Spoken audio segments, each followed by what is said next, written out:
नमस्कार विद्यार्थियों। भू धातु के साथ लट लकार और लिट लकार के रूप सूत्रों से हम अध्ययन कर चुके हैं।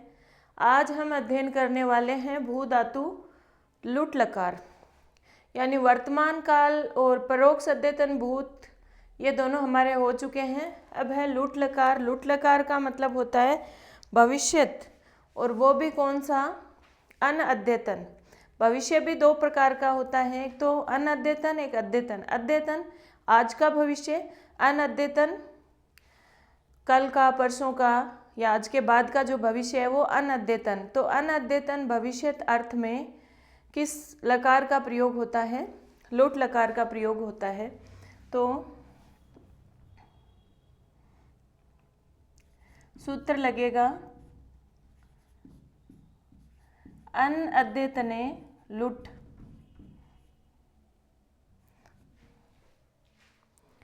अनअद्यतने लुट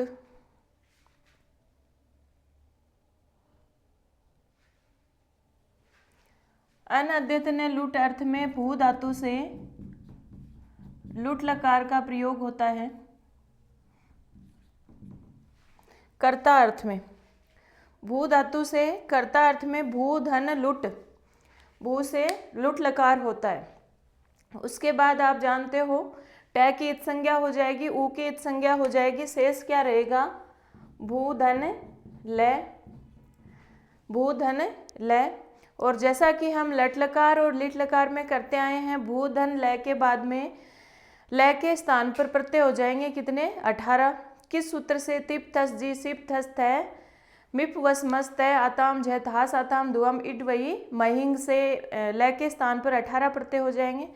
फिर आगे जिस तरह से हम सूत्र लगाते आए थे वो ही सारे सूत्र रिपीट करने हैं। लय परस्मय पदम से इन जो 18 प्रत्ययों की परस्मय पद संज्ञा हो जाएगी। फिर हम परस्मय पद वाले जो हैं आत्मनेय पद वाले हैं, उनकी आत्मनेय पद संज्ञा हो जाएगी किससे? तंगानाव आत्मनेय पदम। तो तीन नौ रहेंगे ऊपर वाले, फिर लय के स्थान पर 9 प्रत्यय हो जाएंगे, क्योंकि प्रथम पुरुष की हम परस्मय पदी धातु में, भू धातु किस प्रकार की है? परस्मय पदी। लय कर्मणि भावे च कर्मेभ्य, सूत्र से कर्ता अर्थ में हो जाएगा।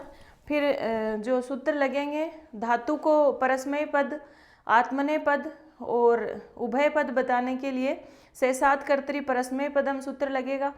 उसके बाद तंगाना व आत्मनेय पदम सूत्र के बाद में हमें पता पड़ जाएगा कि हमें परस्मय पद वाले 9 में से प्रत्यय उठाना है। तिप तस जी सिप थस तय मिप वस मस, ये इतने सूत्र हम सब पढ़ के आ चुके हैं, तो वो के वो लगाने हैं। फिर हम देखेंगे कि 3 के त्रिक में से तिंगस त्रीणी त्रीणी प्रथम मध्यमो उत्तमा सूत्र लगा करके प्रथम पुरुष में से प्रथम से हम प्रथम पुरुष में प्रत्यय उठाएंगे, और फिर उनमें तानी एकवचन द्विवचन बहुवचनानी सूत्र से एकवचन द्विवचन और बहुवचन का पता लगाएंगे। और फिर हम उन तिंग प्रत्ययों में से परस्मय पद वाले प्रत्ययों में जो 9 प्रत्यय हैं उनमें से प्रथम पुरुष एकवचन में कौन सा प्रत्यय उठाएंगे? क्योंकि हम भू धातु लुट लकार का प्रथम पुरुष एकवचन का रूप बना रहे हैं। कौन सा बना रहे हैं? प्रथम पुरुष एकवचन। जो रूप क्या बनेगा? भविता। लुट लकार में कैसे चलते हैं? भविता, भवितारो, भवितारः है। तो लय के स्थान पर जो प्रत्यय होगा वो कौन सा होगा? भू धन तिप। फिर आप देखते हैं पै की संज्ञा हो जाएगी, हलंत्यम से शेष क्या रहेगा? भू धन ती। यहाँ तक हम सब में सेम टू सेम प्रक्रिया हो रही है। सारे जो लट लकार और लिट लकार में भी यही चीज़ हमने की थी। यहाँ तक जितने सूत्र आएंगे सारे सेम आएंगे सब में। जितने भी परस्मय पद के जो हम धातुओं के रूप बनाएंगे वो इस तरह से बनेंगे। उसके बाद भू धन ती के बाद में सबकी प्रक्रिया अलग अलग हो जाती है। कैसे? देखो, हमारा सूत्र है जो मतलब कर्तरी शब्द करने वाला जो सूत्र है ना, सार्वधातुक संज्ञा करने वाला, तिंग सित सार्वधातुकम। तो तिंग और सित सार्वधातुकम है, सार्वधातुक है, तो ये भी तो तिंग प्रत्यय है, तिप भी। तो इसकी सार्वधातुक संज्ञा करते हैं तो कर्तरी शब्द से शब्द का आगम हो जाएगा, जैसा कि लट लकार में हुआ था। लेकिन हमें शब्द का आगम हम यहाँ नहीं करेंगे। यहाँ पे शब्द के आगम का बाद करने के लिए एक सूत्र लगेगा, लृ लुटो, लृ लुटो,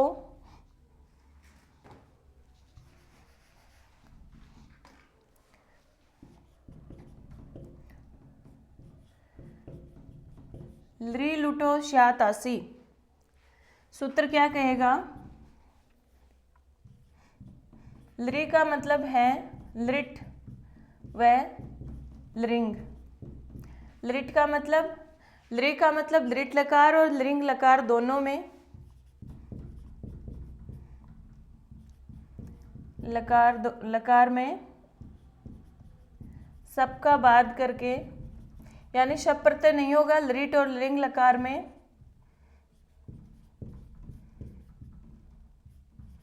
शे प्रत्यय, शे प्रत्यय का आगम होगा वह लुट लकार में। वैसे ये तासी प्रत्यय है, तासी के ई की उपदेश से अजनुनासिक ईद से ईद संज्ञा हो जाएगी और तास प्रत्यय का आगम होता है।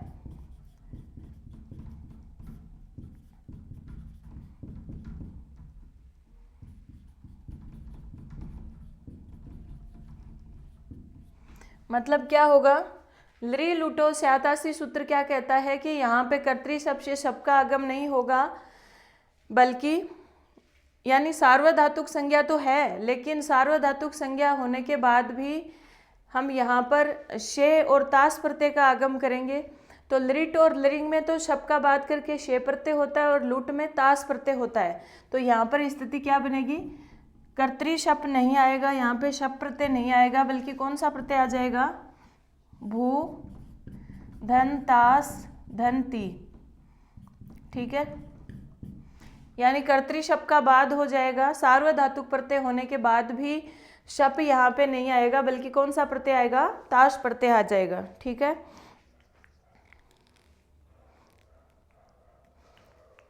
अब देखो एक सूत्र और आएगा।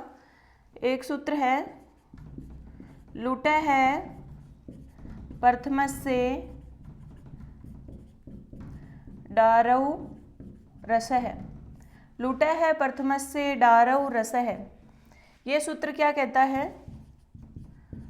लुट लकार में, लुट लकार के प्रथम पुरुष में, सिर्फ प्रथम पुरुष में ये चीज करनी है। तिप तस झी के स्थान पर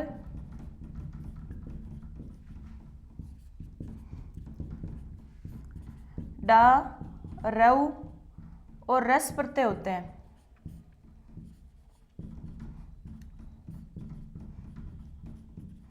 मतलब लुट लकार के प्रथम पुरुष में जो तिप तस जी प्रत्यय हो रहे हैं, तो तिप के स्थान पर डा प्रत्यय, रऊ तस के स्थान पर रऊ प्रत्यय और झी के स्थान पर रस प्रत्यय करना है।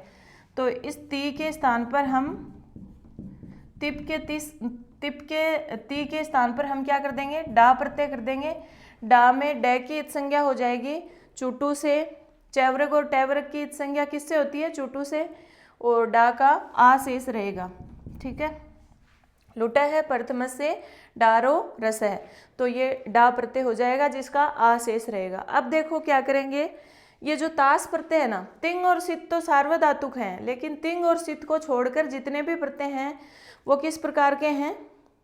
वो सारे के सारे प्रत्यय जो हैं वो अर्धधातुक है। तिंग और सित सार्वधातुकम अर्धधातुकम शेष है। तो शेष प्रत्यय अर्धधातुक हैं, तो सूत्र क्या लगेगा? अर्धधातुकम शेष है। और इससे भू के साथ जो तास प्रत्यय लगा है वो तिंग और शीत नहीं है, न ये तिंग प्रत्ययों में से है, विभक्ति प्रत्ययों में से, और ना ही इसमें शैकी तालव्य शैकी इत संज्ञा हो रही है। तो ये किस प्रकार का प्रत्यय हुआ?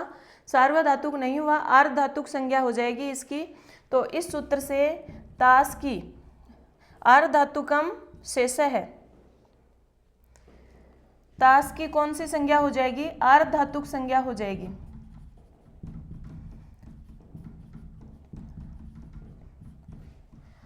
अर्धधातुक संज्ञा होते ही एक सूत्र आएगा,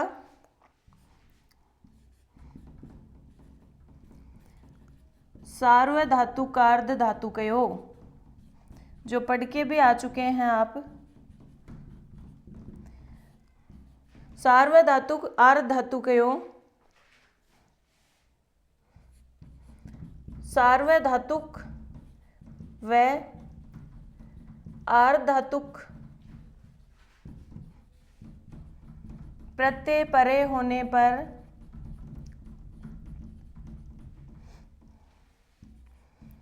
इगंत अंग को गुण होता है। क्या कहता है सार्वधातुक अर्धधातुकयो सूत्र कि ऐसा कोई धातु जिसके अंत में इक प्रत्याहार हो और उसके बाद में सार्वधातुक या अर्धधातुक प्रत्यय हो तो उस इक को गुण हो जाता है। तो यहाँ भू में इक है ना, ई उ री री, यही तो इक प्रत्याहार है। तो ऊ का गुण क्या हो जाएगा, ओ। तो भू का ऊ को ओ होकर के भो बन जाएगा। इधर तास है और डा का आ बचा हुआ है, तो ये स्थिति रहेगी। ठीक है। अब सार्वधातुक अर्धधातुक सूत्र लगने के बाद एक सूत्र जो अर्धधातुक प्रत्यय परे होने पर लगता है, जो भी आप पढ़ के आ चुके हैं, अर्धधातुकस्य एड वलादे। ये सूत्र क्या कह रहा है, अर्धधातुक वलादी प्रत्यय परे होने पर इट का आगम हो जाता है।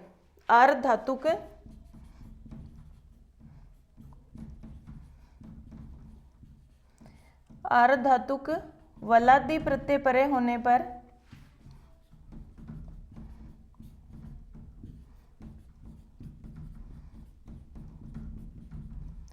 इट का आगम होता है।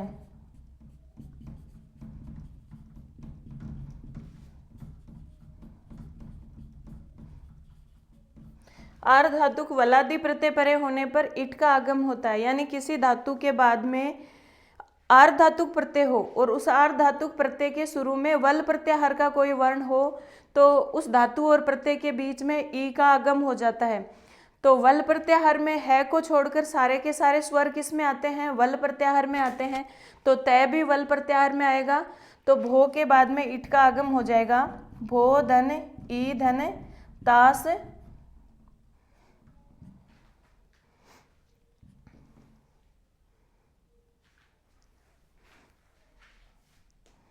और आ। ठीक है, ये स्थिति हमारे सामने है। अब इनको थोड़ा सा नोट कर लीजिए, उसके बाद हम आगे चलते हैं।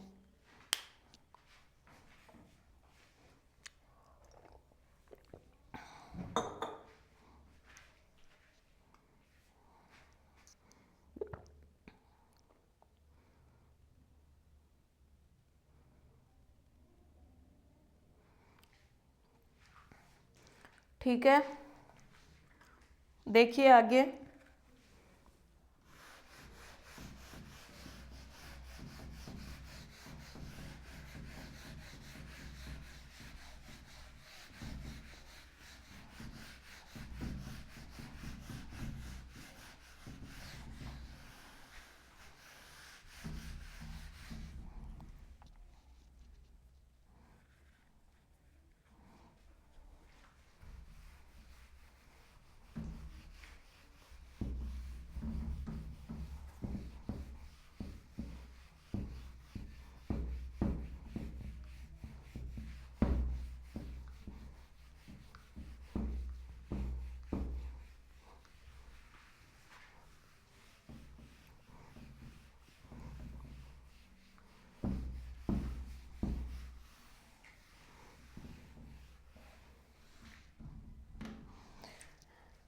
क्या स्थिति हमारे सामने बनी थी, भो धन ई धन तास धन आ,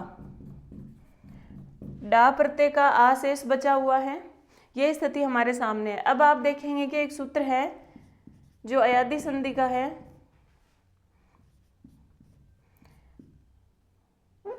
एचो आय अव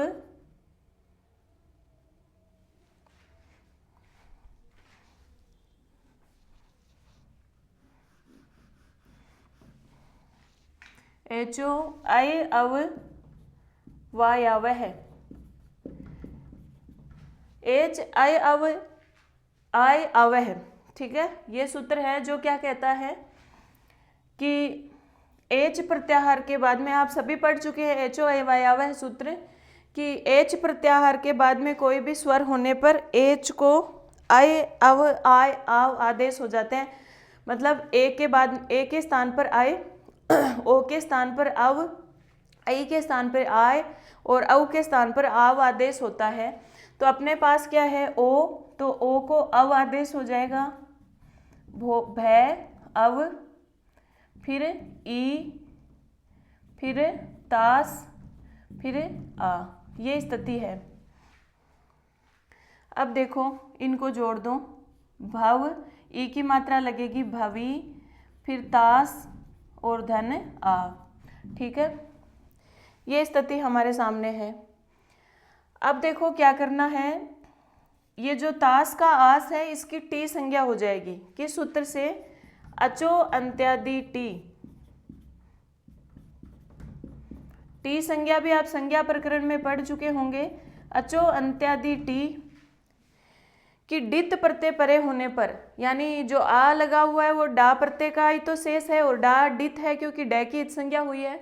तो डित प्रत्यय परे होने पर जो पद है, मतलब डित प्रत्यय से पहले वाला जो पद है उस पद में अंतिम अच की और उसके बाद में कोई स्वर है, कोई व्यंजन है, उसकी संज्ञा होती है। तो इस भवितास में अंतिम अच कौन सा है, ये आ है और आगे स है। तो इस आस की टी संज्ञा हो जाएगी, आस की टी संज्ञा, अचो अंत्यादि टी से आस की टी संज्ञा हो जाएगी। और फिर एक सूत्र आता है टे। टे सूत्र क्या कहता है कि डित प्रत्यय परे होने पर टी संज्ञक का लोप हो जाता है, यानी जिसकी टी संज्ञा हुई है उसका लोप हो जाता है। तो टी संज्ञा किसकी हुई है, आस की टी संज्ञा हुई है। तो हमारे पास जो बचा हुआ भाग है आस से पहले वो क्या है, भवित, और आगे डा का आ बचा हुआ है। तो इस तरह से रूप क्या बनता है, भविता। तो जो भू धातु लुट लकार के प्रथम पुरुष में जो रूप बना है, प्रथम पुरुष एक वचन में, वो क्या बना है, भविता। ठीक है, भविता रूप बन गया इतने सारे सूत्र लगने के बाद कि हमने भू धातु से तिप प्रत्यय किया, तिप के स्थान पर लरी लुटो से शे और तास प्रत्यय किया, शपका बाद करके यानी तास प्रत्यय किया। उसके बाद हमने जो सूत्र लगाया वो डारो रस है, लुटाए प्रथम से डारो रस है कि हम डा तिप के स्थान पर डा प्रत्यय किया, डा का आ शेष रहा। फिर हमने क्या किया कि जो तास है उसकी आर्ध धातुक संज्ञा करी और आर्ध धातुक संज्ञा होने के बाद में सार्वधातुक आर्ध धातु कयो से इगंत अंग को गुण हुआ तो भू के ऊ को ओ हो गया। और फिर आर्ध धातुक से एड वलादे से इट का आगम हुआ, जो एवायावह से जो ए हुआ, मतलब ओ हुआ, भू का ऊ का जो ओ हुआ उसको अव आदेश हो गया और इस तरह से भवितास रूप बन गया। भवितास में आस की टी संज्ञा करी, अचो अंत्यादि टी से टी संज्ञा करके टी संज्ञक का लोप हो गया टे सूत्र से और अंत में आ को जोड़ करके भविता रूप हमारा बन गया। ठीक है, तो ये प्रथम पुरुष एक वचन में। अब प्रथम पुरुष द्विवचन में देखिए,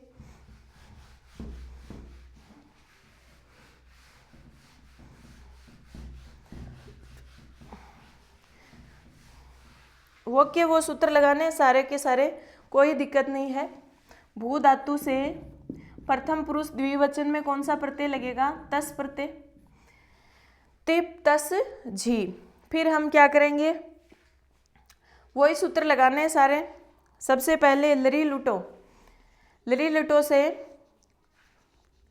लरी लुटो श्यातासी सूत्र से तास प्रत्यय करेंगे, भू तास और तस। उसके बाद में लुटा प्रथम से डारो रस है, सूत्र नहीं लिखते हैं हम क्योंकि सेम टू सेम है, बाकी प्रक्रिया लिख लेते हैं। भू धन तस और फिर लरी लुटो शातासी से तास प्रत्यय हुआ और आगे तस है क्योंकि तिप तस झी है ना, तो तस है। फिर तस के स्थान पे लुटा है प्रथम से डारो रस है से क्या हो जाएगा, भू धन तास धन रऊ। ठीक है, फिर तास प्रत्यय की आर्ध धातु का शेष, आर्ध धातुकम शेष से आर्ध धातुक संज्ञा हो गई और आर्ध धातुक संज्ञा हो गई तास की। और फिर सार्वधातुक आर्ध धातुकयों से भू के ऊ को गुण हो गया तो भो तास और रो ठीक है। फिर आर धातु का से एड वलादे से इट का आगम हो गया, भो धन, ई धन, तास और रऊ। ओके। फिर एचो अयवायावह से अव हो गया, तो भव, ई, तास और रऊ, तो रूप बन गया भवितास और रऊ। अब देखो टी संज्ञा सिर्फ डित प्रत्यय परे होने पर ही होती है, लेकिन रऊ प्रत्यय तो डित नहीं है, इसमें डै की इत संज्ञा नहीं हुई है, तो टी संज्ञा इसमें नहीं होगी। यहाँ पे अलग सूत्र लगेगा, रीच है। रीच है सूत्र क्या कहेगा, रादि प्रत्यय, ऐसा प्रत्यय जिसके आदि में रह हो, रादि प्रत्यय परे होने पर तास व आस के स का लोप होता है, यानी इसमें सिर्फ स का लोप होगा, पूरे के पूरे आस का लोप नहीं होगा। प्रथम पुरुष में हमने आस का लोप किया था, आस की टी संज्ञा करी थी, लेकिन इसमें सिर्फ स का लोप होगा रादि प्रत्यय परे होने पर। रादि प्रत्यय है ना, रीच है, रीच ऐसे रऊ है, रऊ के रे का रऊ का रे है वो रादि, मतलब आदि में रे है, तो ये रादि प्रत्यय हुआ। रऊ प्रत्यय किस प्रकार का हुआ, रादि हुआ, तो सिर्फ स का लोप करना है, तो भविता और स का लोप हो गया और रऊ जोड़ेंगे तो क्या बन जाएगा, भवितारो। भविता, भवितारो, भवितारह है, यानी एक प्रत्यय इसमें भिन्न आया है, कौन सा, रीच है, यानी इसमें टी संज्ञा नहीं करनी है, रादि प्रत्यय होने के कारण स का लोप करना है, तो भविता, भवितारो।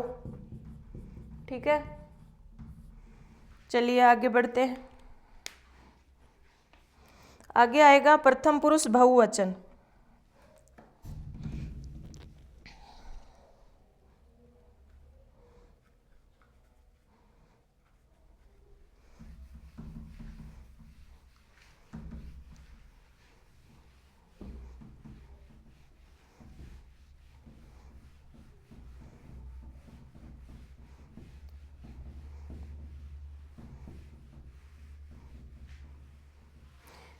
प्रथम पुरुष बहुवचन में भू धातु से कौन सा प्रत्यय लगेगा, झी प्रत्यय लगेगा, भू धन झी, झी प्रत्यय, और झी के स्थान पर पहले तो लरी लुटो श्यातासी से तास का आगम कर देंगे, भू धन तास धन झी। ठीक है, झी के स्थान पर डारव रस है, लुटा है प्रथम से डारव रस है से रस प्रत्यय हो जाएगा, भू धन तास धन रस। ठीक है, फिर आर्ध धातु के हैं, आर्ध धातुकम शेष है सूत्र से तास की आर्ध धातुक संज्ञा हो जाएगी, तास की आर्ध धातुक संज्ञा हो जाएगी, और फिर जो सूत्र लगेगा सार्वधातुक आर्ध धातुकयो, उससे भू के ऊ को गुण हो जाएगा, भो धन तास धन रस। ठीक है, फिर आर्ध धातुक से एड वलादे से इट का आगम हो जाएगा, भो धन ई धन तास धन रस। ठीक है, इट का आगम हो गया।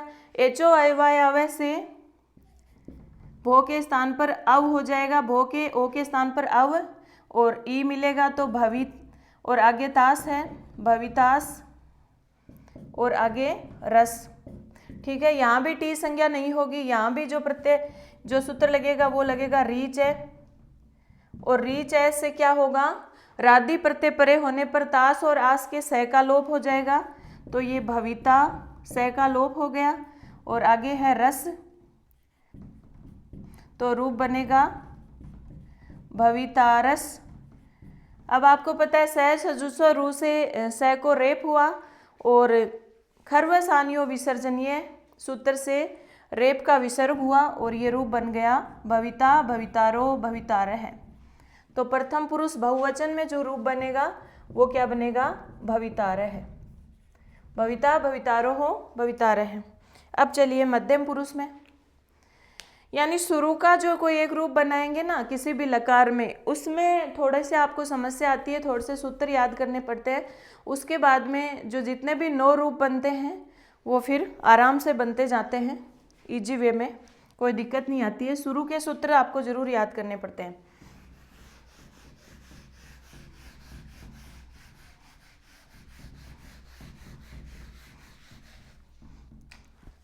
मध्यम पुरुष में भू धातु से जो प्रत्यय होगा तिप तस जी सिप, मध्यम पुरुष एक वचन में जो प्रत्यय लगेगा वो सिप। ठीक है, अब वही सिप के पै का लोप हो जाएगा और सी बचेगा, हलंतेम से लोप हो जाएगा। फिर देखो वही लरी लुटो श्यातासी सूत्र से तास का आगम हो जाएगा, भू धन तास धन सी। अब देखो हम जो डारो रस है प्रत्यय कर रहे थे, लुट है प्रथम से डारो रस है, वो सिर्फ प्रथम पुरुष में ही करने हैं, मध्यम पुरुष में नहीं होंगे, तो सिप का सी ही रहेगा, इसके स्थान पर कोई प्रत्यय नहीं होगा। फिर वही आर्धातुक से आर्धातुकम शेष है सूत्र से तास की आर्धातुक संज्ञा, तो ये तास की आर्धातुक संज्ञा हो गई। आर्धातुक संज्ञा होने के बाद में सार्वधातुक आर्धातुक सूत्र से क्या होगा, भू के ऊ को गुण हो जाएगा और भो तास धन झी सी, सिप प्रत्यय का सी यहाँ पर है, झी नहीं। भो धन तास धन सी, तास की आर्धातुक संज्ञा हो गई और आर्धातुक संज्ञा होने के बाद में गुण हो गया सार्वधातुक आर्धातुक से, और उसके बाद में आर्धातुक से एड वलादे से इट का आगम हो गया, भो धन ई धन तास धन सी। इट का आगम होने के बाद एचो आयवायाव से भो के ओ को अव हो गया, भव ई तास धन सी। तो ये रूप क्या बन गया, भवितास धन सी। अब देखो तास के आस की न तो टी संज्ञा हो रही है,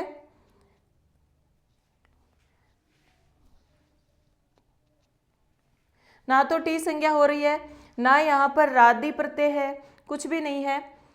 तो एक नया सूत्र आएगा यहाँ पर और उस सूत्र का क्या नाम है, तासस्त्यो लोप है। तासस्त्यो लोप है।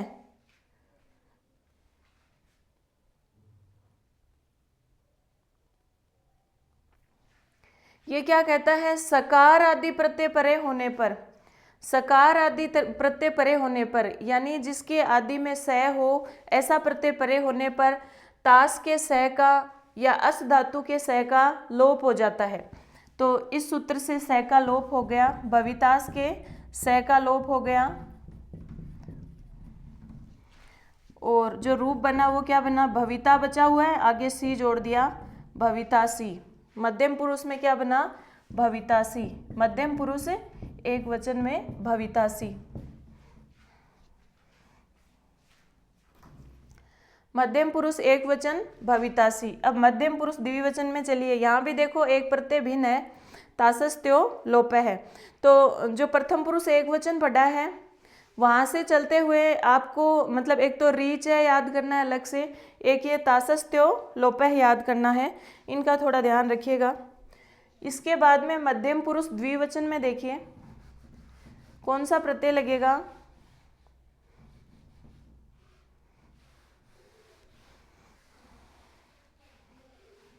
देखो भू धातु है, भू धातु से मध्यम पुरुष द्विवचन में प्रत्यय लगेगा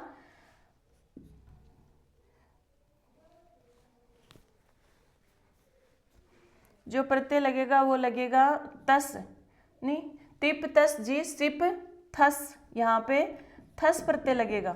ठीक है, थस प्रत्यय लगने के बाद में यहाँ पर किसी का भी लोप नहीं होगा क्योंकि न विभक्तो तुष्मा से स का और तय विभक्ति में आने वाले तय वर्ग का स का और मैं का लोप नहीं होता है, तो थस प्रत्यय ज्यों का त्यों रहेगा। इसके बाद में तास का आगम हो ही जाएगा, री लुटो शातासी सूत्र से तास का आगम हो जाएगा और ये थस प्रत्यय आगे है। फिर हम क्या देखते हैं कि तास की यहाँ पर डारो रसय लगेगा ही नहीं क्योंकि वो सिर्फ प्रथम पुरुष में लगता है। फिर हम देखते हैं तास की कौन सी संज्ञा हो जाएगी, आर्धातुक संज्ञा हो जाएगी। आर्धातुकम शेषय से तास की आर्धातुक संज्ञा हो गई। आर्धातुक संज्ञा होने के बाद में सार्वधातुक आर्ध धातु के सूत्र से भू के ऊ को गुण हुआ तो भो हुआ, भो तास, सेम टू सेम प्रक्रिया चलनी है वही, भो तास और थस। इसके बाद में इट का आगम हो जाएगा आर्ध धातुक से इट वलादे से, इट के ई का आगम हो जाएगा और ये तास रहा। अब देखो इट का आगम होने के बाद में एचो अयवायावह सूत्र से भो के ओ को अब हुआ तो भव, ई, तास और थस। ठीक है, तो ये रूप बना भवितास धन थस। अब देखो न तो तास के आस की इट संज्ञा होनी क्योंकि डित प्रत्यय नहीं है बाद में, ना रीच है सूत्र यहाँ लगेगा क्योंकि रादी प्रत्यय भी नहीं है, यहाँ पे रह भी नहीं है, ना अभी तासस्त्यो लोपय लगाया वो भी नहीं होगा क्योंकि सकार आदि भी इसके आदि में नहीं है, यानी सकार भी स भी इसके शुरू में नहीं है। तो ये जो है तास का जो आस है या स है इसका लोप नहीं होगा और ये क्या रूप बन जाएगा, भवी तास आधा स है और थ, और स का स सजुसो रू से विसर्ग हो जाएगा, मतलब रह होकर के रेप का विसर्ग हो जाएगा और रूप बनेगा भवितास्त है। ये सबसे सरल है, इसमें कोई भी सूत्र यहाँ पर लोप करने के लिए नहीं लगा तो भवितास्त है। और मध्यम पुरुष बहुवचन में क्या करना है, थस प्रत्यय नहीं लगेगा, थ प्रत्यय लग रहा है, तिप तस जी सिप तस थ। मध्यम पुरुष बहुवचन में ये लो ये स्थिति बनेगी क्योंकि सारे सूत्र इन दोनों में सेम टू सेम लगेंगे और आगे थस, उसमें थस था, इसमें सिर्फ थ है तो थ जोड़ देंगे तो मध्यम पुरुष बहुवचन का रूप क्या बनेगा, भवितास्त। भवितासी भवितास्त है, भवितास्त। फिर मध्यम पुरुष बहुवचन तक हम बना चुके हैं। अब उत्तम पुरुष एक वचन का रूप बनाएंगे तो मिप प्रत्यय लगेगा, मिप प्रत्यय, और मिप के पै का लोप हो जाएगा हलंतेम से तो ये यहाँ पे मी आएगा। फिर सारे सूत्र वो के वो लगाने, थ की जगह है मी जोड़ दो बस।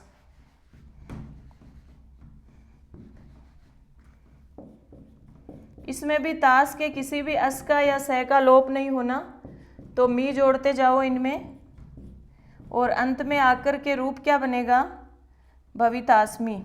ठीक है, इस मी को जोड़ना है बस थस और थ की जगह, कि जो सारे सूत्र है ना मध्यम पुरुष द्विवचन और बहुवचन में लगाए वही लगाने हैं तो भवितास्मी।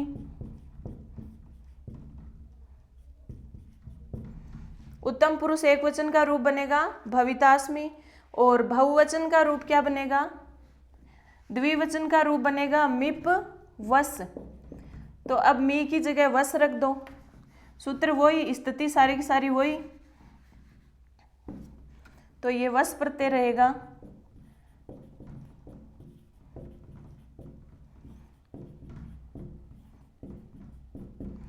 और यहाँ भी वस प्रत्यय, वस के स को विसर्ग हो जाएगा और ये आधा स यहाँ पे जोड़ना है और भवितास्व। तो उत्तम पुरुष द्विवचन का रूप क्या बनेगा, भवितास्व, विसर्ग हो जाएगा। और अंत में उत्तम पुरुष बहुवचन का रूप क्या है, उत्तम पुरुष बहुवचन का जो प्रत्यय लगेगा वो क्या लगेगा, मिप वस मस। तो ये जो वस लगाया उसकी जगह मस लगा दो, सब में मस लगा दो। तो भू धातु मस प्रत्यय, तास के आगे मस जोड़ दो, सब जगह है।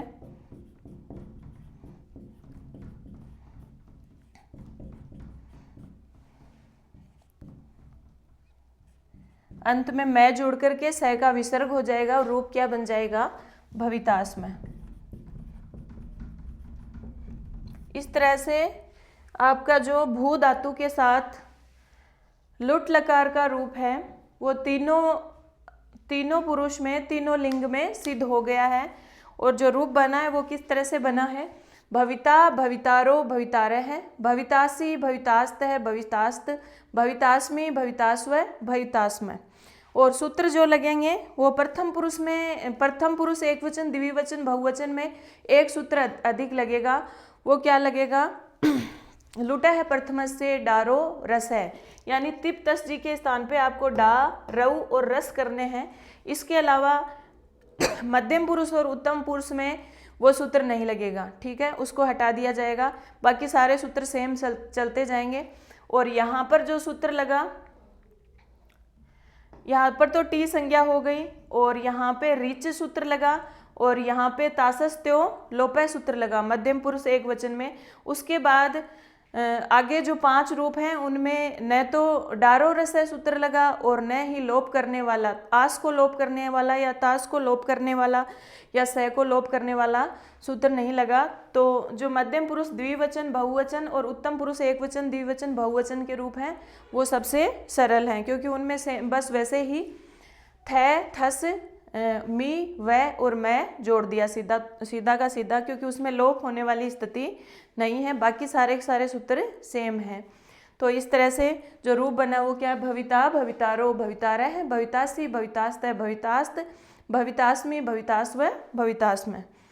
तो जो सूत्र लगे वो सारे के सारे आपको याद करने हैं, उनको पढ़ना है, और एक बार सारे के सारे रूप अपने हाथ से नोटबुक में बनाना है। अच्छी तरह से आपको याद हो जाएगा। धन्यवाद। शुभ रात्रि।